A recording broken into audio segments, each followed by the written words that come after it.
In this video, I'm trapped inside a 1x1 border, but with each day the border expands by 1 block. Stick around to see what I can accomplish in this 100 days, and let's get right into it. I did, nothing on day 0, but after waiting through the night, the border expanded 1 block. Now I could break leaves and, I'll just let this live reaction play out. Please, please, please, please, please! Oh no! In frustration, I started jumping in a corner. After waiting through the entire night, I finally got a sapling, but I still could do nothing, and had to wait through another night. Once the border expanded, I finally could get wood and start progressing. After making a crafting table and a wooden pickaxe, then instantly throwing away that wooden pickaxe once I could make a better one, I then started work on the Great Mine, which would serve as my mine and a way to look for caves. A big problem about small worlds is that mobs can't spawn outside of the border, so they all spawn in one place, which is very bad. I found some coal and then started to do a happy dance. Yes, I'm excited for coal. This is gonna be a long 100 days. I then made the ugliest tree farm I could. Then there was a little cave with a zombie in it, which I quickly took care of. After harvesting my tree farm, I decided to turn subtitles on when mining so I can locate caves.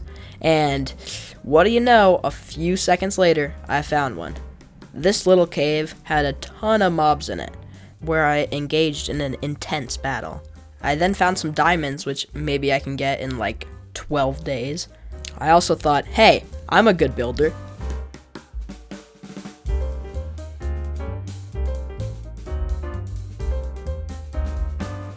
And then proceeded to build whatever this is, but I did find some diamonds, but I still don't have iron yet, and even I know that you can't mine diamonds with a stone pick. I built this staircase down to the water so I can traverse my terrain easier, and when mining, I saw this iron that was right by the border, and I could get 1 piece. Now we're making progress. Unintentionally, my river became a crazy efficient squid farm, and after committing mass genocide, would you look at that, now I have some ink sacs. And this is why I'm not playing in hardcore. I also realized that this river was a good renewable food source for being able to catch fish. But I still don't have crops, so after terraforming the land, I made a garden. Every night, I have a routine of lighting up the caves, and I'm also a few days away from getting more diamonds. After committing more war crimes against squids, I then started work on the dark room, so I could get mobs to spawn and then harvest them. But it didn't work. So I thought, maybe I was too close to it, so I made another one further down. When on the surface, I saw a friend, which I promptly named Dave. After creating a pen for Dave to live in for all of eternity, I found him a wife named Sarah. Remember that dark room I made? Well, it started producing mobs. I was feeling on top of the world. Unstoppable. Luckily, Dave and Sarah were unscathed from the explosion. This is when I realized my mistake and blocked the staircase so no mobs could come through. After fixing the chicken pen, it was time to descend into the dark. After fighting some zombies and lighting up the first dark room, I met a real challenger. Fight!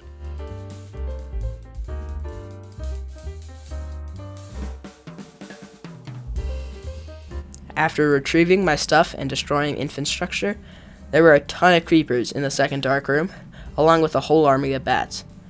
After dealing with the threat and getting more torches, I was finally safe. I went caving to relax and got some diamonds, now that I had an iron pick. Now, it was time to use the dark rooms for their intended purpose. Oh no, there's a child.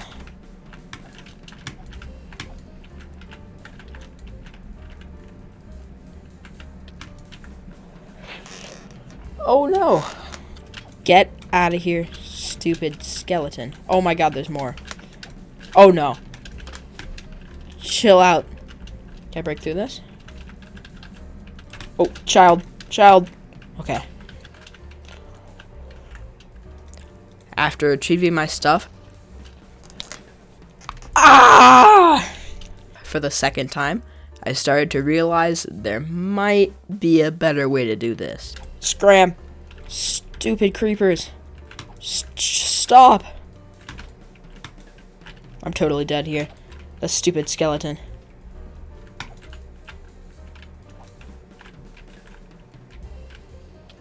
Ah!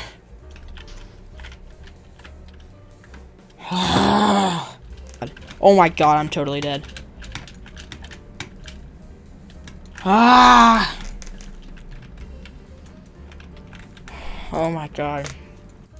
Alright, I think the best thing to do is to build a mob farm. And it sounds dumb, and I also don't know exactly what you want, you little child. Oh, that's great. But I'm not too sure exactly what I could get from a mob farm. But I guess if there's a witch in there or a zombie villager, I could try to extract them somehow. So I think it's a worthwhile build. So, let's get into it.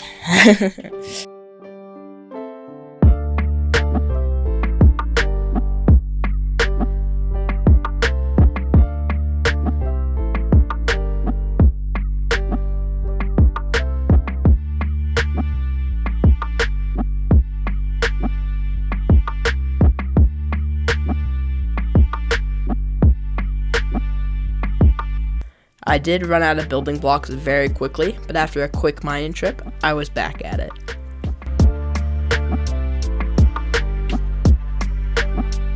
Surprisingly, the mob farm actually worked. After some grinding, a witch fell down, and I need a witch to cure a zombie villager so I can really start progressing in this world. After blocking off the drop down, this creeper decided it wasn't gonna be that easy.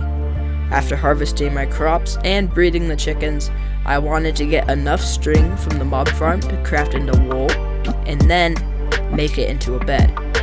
And pretty quickly, I crafted 3 wool, and after getting a log, I could finally sleep in this world. I then found a zombie villager in the mob farm, and after blocking the tube, it was time to try to capture it. Never mind. Oh my god. Somehow, I'm really lucky and found another one just a little bit later. So after carefully capturing it and not critting it out, I drove them to the back of the platform and kept looking for a witch. I swear I'm not normally this lucky. I constructed a platform to store the witch in and then put her into a boat. After making the leap of faith, I started digging out a place to cure the zombie villager. Now I'm mining for gold to craft golden apples to cure the villager. After transporting the witch and the zombie villager to the curing room, after many deaths, I began trying to get the witch to throw weakness at me and hit the zombie villager so I could cure it. Finally, the witch threw weakness, and now I'm a certified doctor.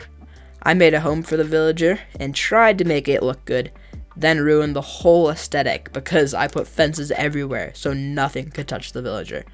Now I had more reasons to use the mob farm as a source of wool so I can craft beds and to try to get another villager. Once the zombie villager dropped down, I killed the other mobs and slapped it into a boat. I can't transport the villager until night because he will burny in the sun. After transporting the villager to the curing room and securing a golden apple, I just had to wait for the witch to throw a weakness potion. After getting bullied by a drown when collecting food, now that I have 2 villagers, I'm going to need food to breed them, and I don't think bread is gonna cut it. After slapping down some dirt and moving the other villager into the chamber, I'm now a potato farmer. After using all my bone meal on potatoes, it was now time to villager. Make sure not to actually hit the villager. That would be very not good. Hi guys. Do you guys want some beds? 'Cause I got beds. Alright. Have fun.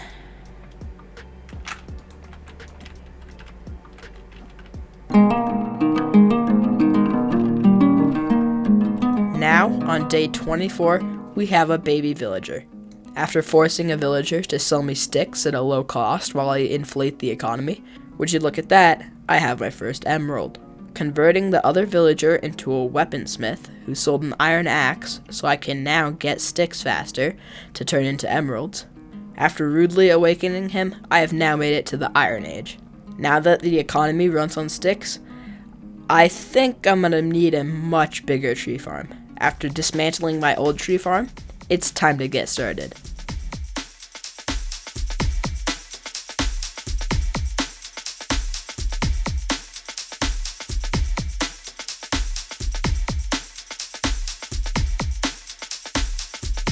Boom! It's done. I had to build this on a platform because my world is a literal mountain. After trying to breed the villagers, but then remembering that they need a bed, now they should figure it out. After planting as many trees as I can, hopefully this farm helps fix my wood problem. After constructing a blast furnace, one of my villagers is now an armorer.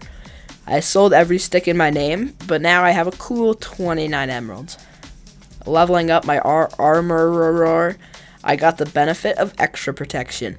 I could now buy bells. I did some investing into toe protection. After my other villager grew up, I bet you know what I turned them into. That's right, a shepherd. The logic behind this is that when I level them up, they'll be able to sell me beds. And at the moment, beds is what is hindering me from exploding my villager population. I then saw this iron golem and thought, haha, funny, if I threw eggs at it, not knowing that it would aggro on me. I leveled up the armorer, but more importantly, my shepherd is now a journeyman, and I can buy beds. When the armorer leveled up, I could get my first pieces of diamond armor. I just bought some diamond boots because I'm too poor to afford anything else. There was this wandering trader in the distance, but as usual, he sold nothing of value. I forgot to record it, but I leveled up the armor to the highest level, and I made another Fletcher. After trading for a crazy amount of emeralds, it was now time for diamond armor. Almost. I made one more Fletcher because I was tired of waiting for the others' trades to restock. Now finally, I'm full diamond. Then, I murdered this iron golem and sold him for profit from the villagers. I leveled up the weaponsmith enough to afford a diamond axe. I leveled him up again to afford this beast of a sword. I mean, look at this. From villager trading, I was quite happy. Even with all this powers, I proceeded to die to an iron golem a minute later. I need a diamond pick and a diamond shovel, so I converted another villager into a toolsmith. After re-rolling his trades, boom, just what I wanted. After spending all my emeralds to get stone picks, the toolsmith now accepts iron, so I can level them up much faster. Selling all of my sticks gets me a ton of emeralds, and now I can buy iron picks. Crazy how much we progressed in this world. At the beginning, I couldn't get iron, and now I have full diamond armor. I was a little bit confused when the toolsmith was selling a diamond axe, because I wanted a pick and a shovel, but I decided to trust the process and keep leveling them up. I saw that the toolsmith wanted diamonds for a trade, which is ridiculous, but I have no use for diamonds in this world, so I thought it would be funny. Now, I finally have a diamond pick in this world, but that did max out the toolsmith, so it doesn't look like I will have a way to get diamond shovel from a villager. And now I'm fishing. I want to get an enchantment table, and for that I need books, and the only way for me to get those is to fish for leather and enchanted books. I also made a fisherman villager to sell me an enchanted rod. This might be a waste of my time, but I don't care. Pretty quickly, I fished a Protection 3 book, so that's 1 out of 4 books down. I then got a piece of leather, and combining it with the sugarcane I have, which I will turn into paper, that's 2 out of 4 books down. Whee! Plunk. I got the last 2 pieces of leather I needed and was now ready. After mining some obsidian, I finally made an enchantment table. I then mined out and decorated a room for it to go in. It was kind of boring, so I'm not going to show it, but I leveled up another toolsmith so that I can trade for a diamond shovel. After brutally destroying my farmland and collecting the remaining sugar cane that I needed, I now have a lectern. I was looking for a trade with a good book and some bookshelves, and I'm so incredibly lucky that I got Unbreaking 3 with bookshelves on my 4th try. After spending almost all of my money, I now have 13 bookshelves, just shy of a full enchantment setup. After getting the last 2 bookshelves, I now have a level 30 enchant table. First try, I get Fortune 3 on a pick, but I have not mined any lapis in this world, so after heading down to the mines and getting some lapis, I just get Fortune 3. After enchanting another pick and then combining them, I now have an almost perfect pickaxe. After trading for a set of diamond armor so that I can enchant it, I make a new librarian villager. After getting Prot 4, I speedrun to lock it in. I realized that I might be committing some human right violations. In recognition of that, I make the room ever so slightly bigger. See, I'm a nice guy. After enchanting my leggings with Unbreaking 3, trying to get a maxed out armor set, boom, it's day 50, and we are finally halfway through this challenge.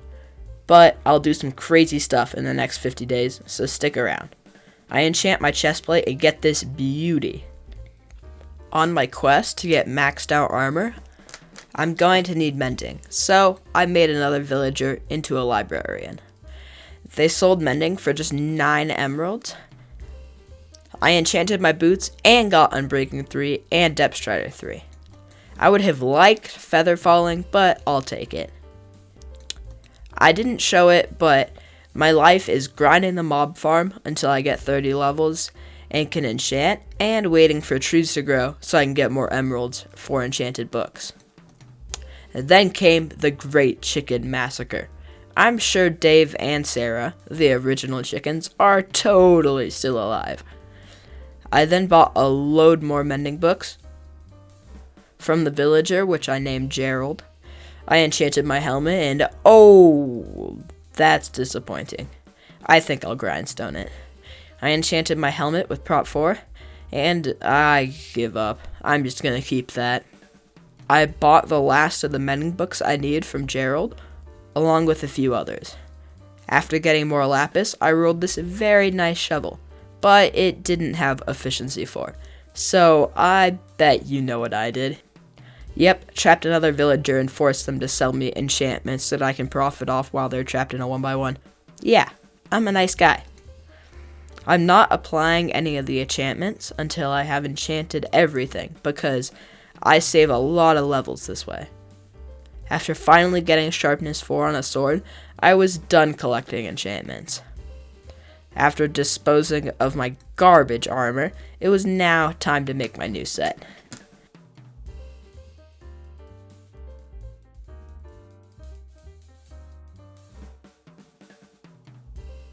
Now I had my god armor, but I did use all of my levels. There is one big thing I haven't done yet, and that is go to the nether. So I'm going to try to get XP in the nether. After killing a lot of stuff and mining some quartz, I even did some trading for XP. I'm finally done with enchanting. It's now time to start work on a mega project. So after collecting wood, let me explain to you what I'm going to do. So, this is what I want to do. So, about here. Oh, this is going to be horrible. So, about here, I want to make a tunnel in the mountain, right? And then once I have a tunnel, then we'll get some train tracks and bring them all the way over here, and then some on the other side, of course. Then we'll of course have boards in between them as train tracks work. Next to the train tracks, we'll have a nice little fishing cabin right there.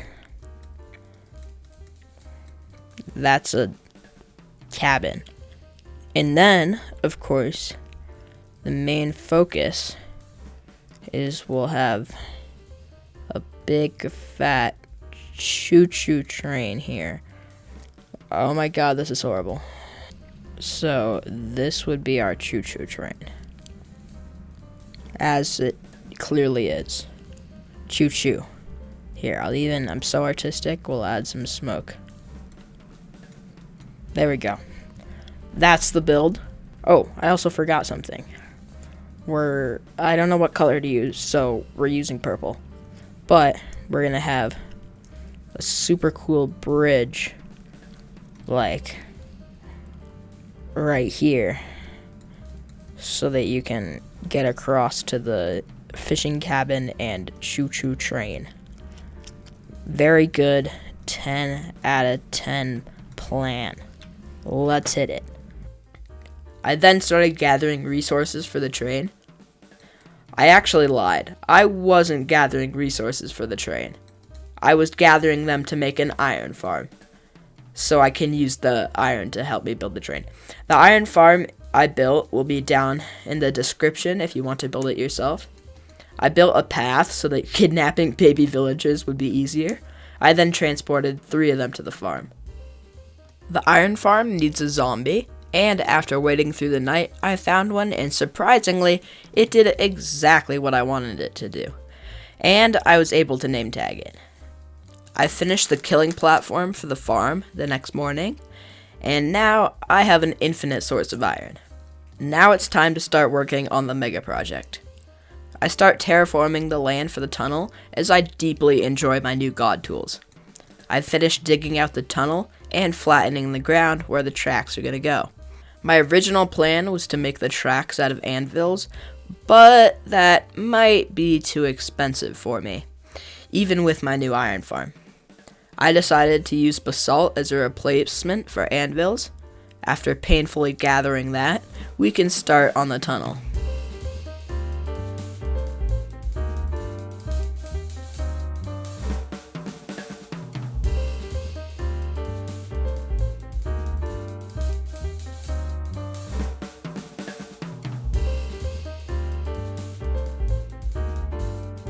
I then started laying down the train tracks, trying to keep a 1-block gap between them, but it got complicated at the bends.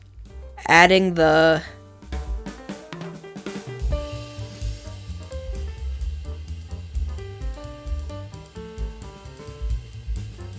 rail sleepers in afterwards, I tested how anvils would look instead of basalt, and it's so much better. I'll slowly add anvils as the iron farm does its thing. I also decided, since I have books, I'm going to make an enchanted shield. I also got a better bow. When I was mining for resources for the train, I came across a geode, which is very good because I can use the calcite for the walls of the fishing cabin. I also killed a drown, and they dropped a trident. Looks like I still have one more item to enchant. Now, finally, it's time to make a train.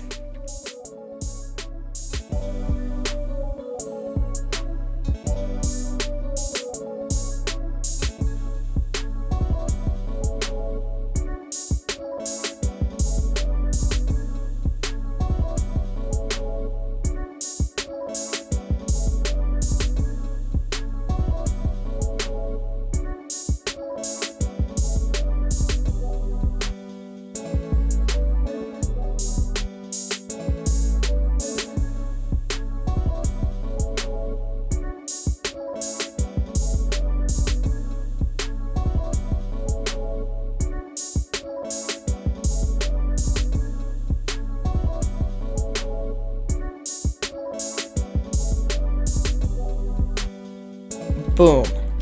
And the train is complete. So, I don't really know much about trains, like, at all. But, I'll show you the train.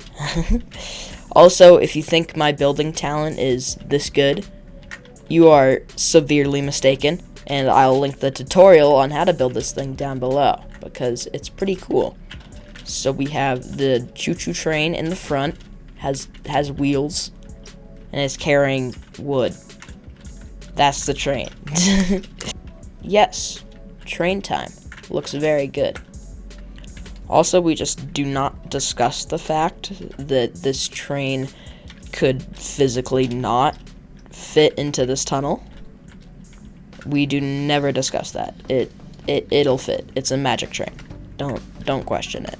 Now it's time for a fishing cabin and a bridge.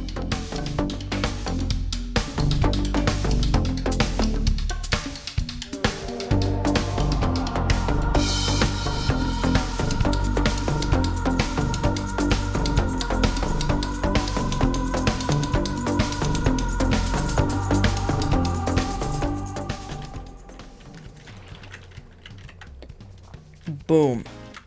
Bridge. It's not the best bridge. It's a bridge, though. And I also did a little tunnel over there just so that it sort of matches that and sort of looks like it's going somewhere. So, very good job. Bridge, tunnel, house, other tunnel, train tracks. All I wanted to accomplish in my very detailed image I drew earlier. So that means I think we were done with this build, which is really cool. We have about 10 days left before this is over. The 100 days is up. And I noticed I'm looking a little too blue and not very purple. So I'm thinking we gotta go get some netherite.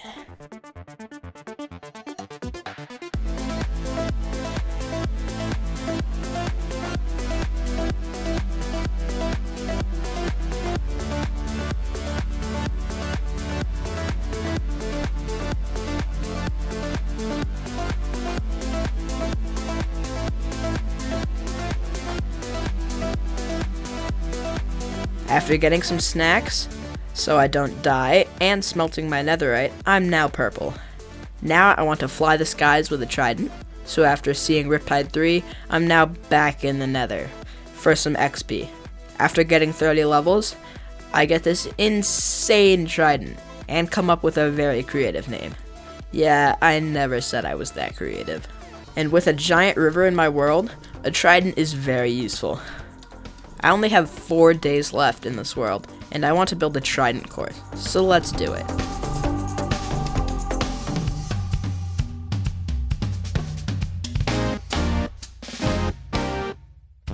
Day 99. Our last day in this world. Also, if you're wondering why my levels are low, I definitely did not die making this course. And also, this course did not ruin the skyline at all. So you go through this first hoop and into this pool of water, which is pretty easy. Then through this second hoop into that pool of water. And then you just go up a couple of steps. Whee! Then you have to make it through this hoop into that pool of water. Now, this is probably one of the hardest ones, because that's a small opening. Thread the needle through this. Ooh, did that first try. This one's pretty difficult. You have to make it all the way over here and into there. Next, you go over to this platform. These next ones are pretty simple. You can't really see this one, but you have to go there. Now, last jump, you just have to make it back to the beginning. Come on, water drop skills. Okay, we're gonna clutch. Then you have to get into this one by one, right there, just like that. First try. Since it's our last day in this world, I think we should let the villagers free. I don't know if I'm gonna let them fully out. We'll just, yeah, that works. Alright, guys, you can be free. Oh, here they come. Oh, aren't y'all so happy that you're no longer confined in a really small space for the rest of your lives? Now, let's watch the sunset on day 99. I need to get to a better spot. Ugh! Epic clutch. Oh, I actually did it.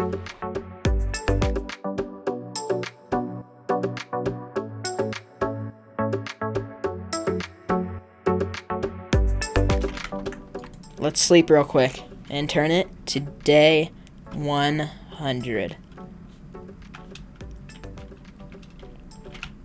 Border expanded for the last time. Day 100.